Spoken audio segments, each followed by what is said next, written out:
For over a decade, the United Nations has been diligently crafting a direct challenge to our Second Amendment rights, the Small Arms Treaty. This year, however, I had the opportunity to represent the voice of American gun owners directly to the United Nations at their headquarters in Geneva, Switzerland.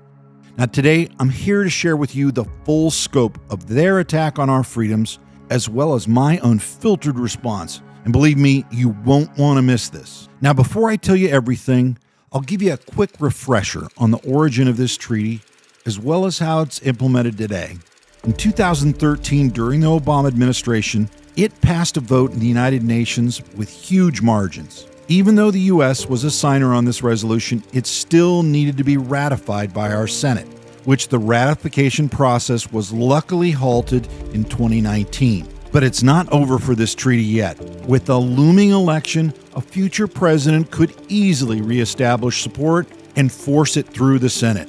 Because of that, we're not taking any chances. There was only one issue. This was my first time attending a UN meeting in person. So I reached out to a friend of mine from Europe, and yes, there are still some conservatives in Europe, to help me navigate the bureaucracy of the United Nations. Hello, I'm Ruben Navarro, and I'm the UN liaison for NAGR. You may be asking yourself, what is Spaniards doing in this video? I've been defending values and principles that are close to my heart. I've been defending freedom of religion, freedom of speech, and at some point I got introduced to Dudley Brown. Now, I had the chance to deliver not one, but two speeches. My first served as an introduction, setting the stage. In the second, I seized the moment to confront the issues head-on. What the president of NAGR said inside the room shocked a lot of people, because they think that the governments are there to protect them, and unfortunately, it's not always the case. Ruben hit the nail on the head, and when we split it off to attend the unrecorded side meetings, it was the same regurgitated rhetoric that we've heard here in the States a million times. But one thing was immediately apparent. What we've been saying about the Arms Trade Treaty for years was outright confirmed. The discussion here wasn't about warships. This was all about small arms. Small arms. Small arms. Small arms. Small arms and small arms and light weapons. The control, the regulation, the tracking, complete and utter control of small arms and light weapons. You're perfectly right. It's clear that they were not talking about tanks, artillery.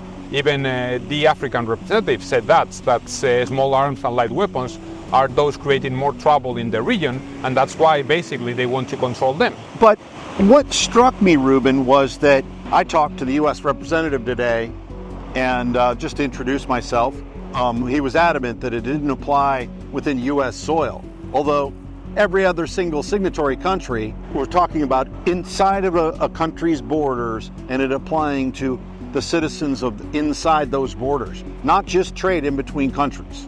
No matter how much I wanted to skip to the punch and give them a piece of my mind, I had to introduce myself first. Mr. President, state parties, my name is Dudley Brown, and I'm the president of the National Association for Gun Rights.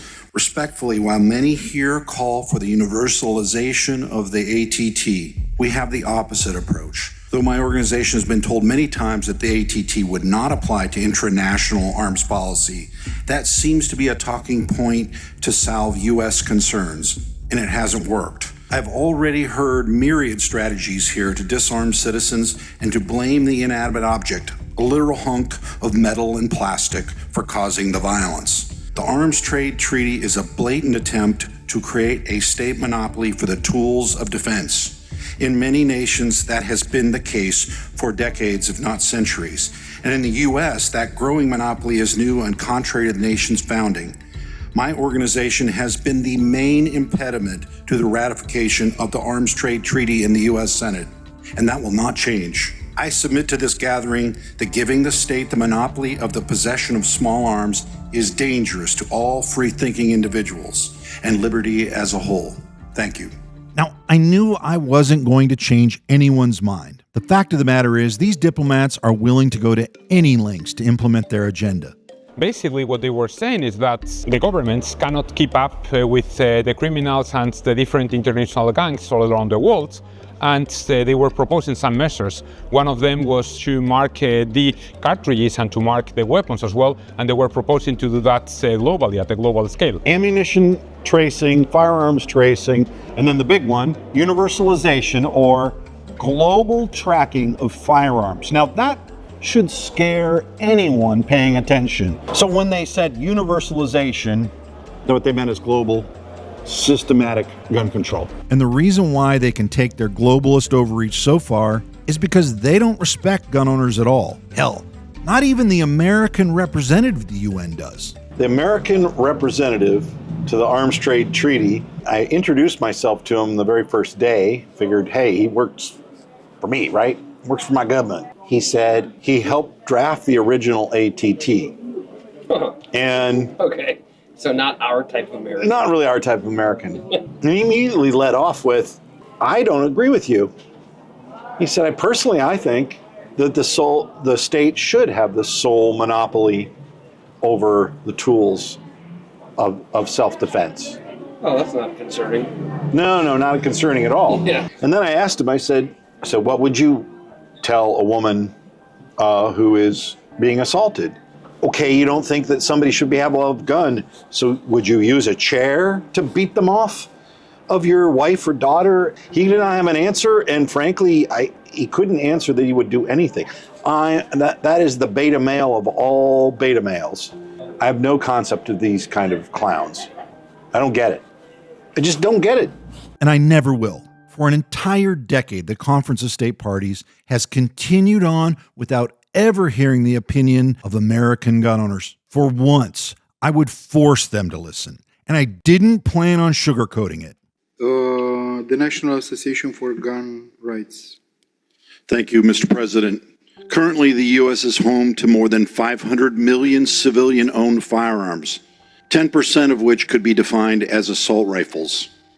How does the UNATT deal with a nation with not only so many small arms, but whose very foundation and national identity is wrapped around armed defiance?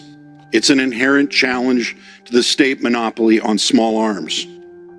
Now, Mexico is trying a new method. They are suing U.S. small arms manufacturers in U.S. court, attempting to dodge the corruption and cartel issues that drive Mexico's rampant violence. This will, of course, fail. North Korea and China have a more traditional approach to citizen disagreement. We all know what that looks like. What Mexico, China, and many others here don't understand is that the world has changed. The internet has made so much of it obsolete. We are in the age of free men with arms, men who have decided that they will have no masters. And those men are circumventing your controls, including anything the UN may implement. The state monopoly on the tools of liberty is now over. Using plans downloaded on the internet, people are printing firearms in their homes and using them as a rudder to chart the course against oppression and giving teeth to their discontent. This is a very good reason that every successful dictator in the 20th century went out of their way to disarm citizens before enforcing the tyranny that would get them shot. But those days are over. You laugh. But it's true. I am not concerned with the praise or good opinions of dollar store dictators or bureaucrats. I'm only really now speaking to the people of the world, not just the CSP. The simple fact is that your government cannot keep you safe. It is neither their desire nor their objective. They seek only your obedience and subservience. They do not disarm you to keep you safe from yourself. They disarm you because they fear how you will react when they step out of line.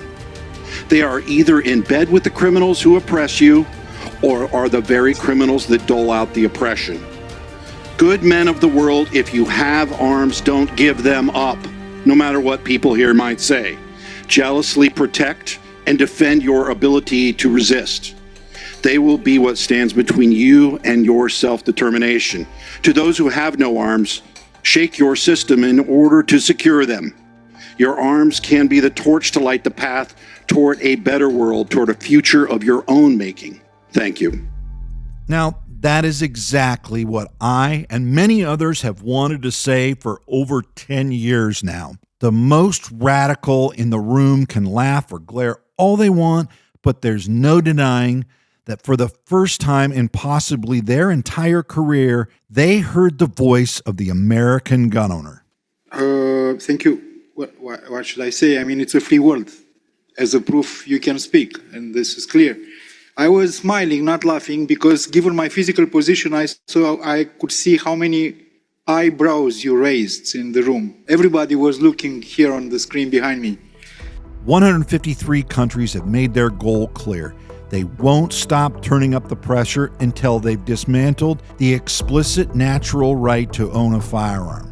They're not going to stop until the entire world falls in line. But we won't let them.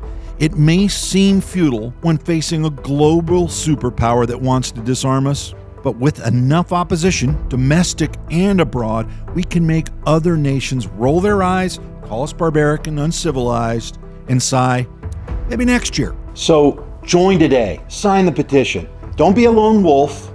We don't win battles that way. Stand shoulder to shoulder with us so that we can ensure this arms trade treaty never sees American soil. Thank you for watching, and keep up the good fight.